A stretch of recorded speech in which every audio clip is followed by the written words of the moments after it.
Hey nerds, welcome to Flash, Theories and Conspiracies. I'm Brian from Good Nerd, Bad Nerd.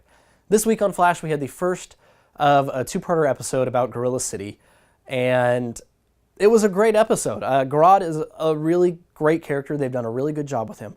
But what did it mean for the wider Flash universe? Well, there weren't too many Easter eggs or things like that dropped. I did like all the Planet of the Apes references. Cisco's line, "Your damn dirty work," was a reference to the "Get your paws off me, you damn dirty apes."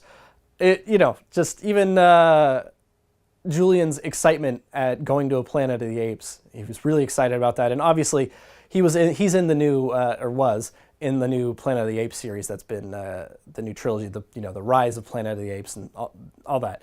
So that connection there is actually pretty funny.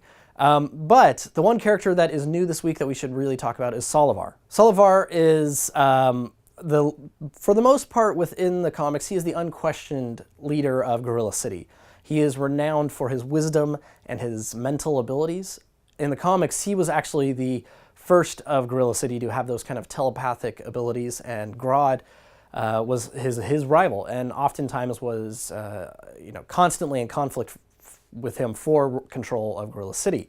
And in fact, when Solovar was on in Metropolis, in kind of the west outside of Gorilla City, Grodd followed him in order to kind of attack him and try and force him to teach him how to develop those mind powers. So Solovar is a very important character. He did appear in the Justice League animated series, so if you haven't seen it, that's a good place to get a little more background on him. And they do a pretty good job of staying true to who his character is, and they touch on Gorilla City with it in a different way. That Gorilla City has a lot more technology.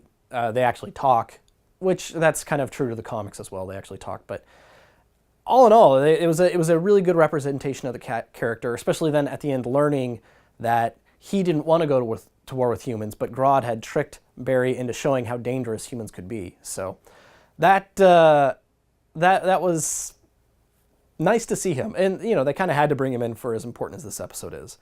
Now the last thing from this week, Gypsy. With Cisco being gone, Grodd needed a way to infiltrate Earth-1 and attack. And at the very end, we see Gypsy standing there. Now the question is, which Gypsy is this? Theoretically, it could be a Gypsy from any Earth, but he's on Earth 2, so it could be Earth 2 Gypsy.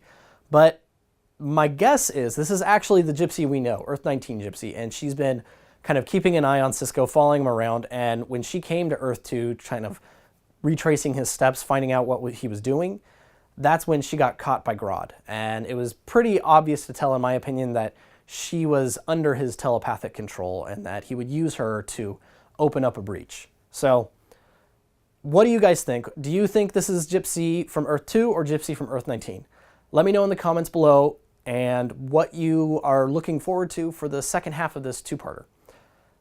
Until next week, guys, this has been Brian from Good Nerd, Bad Nerd, and this has been Flash, Theories and Conspiracies.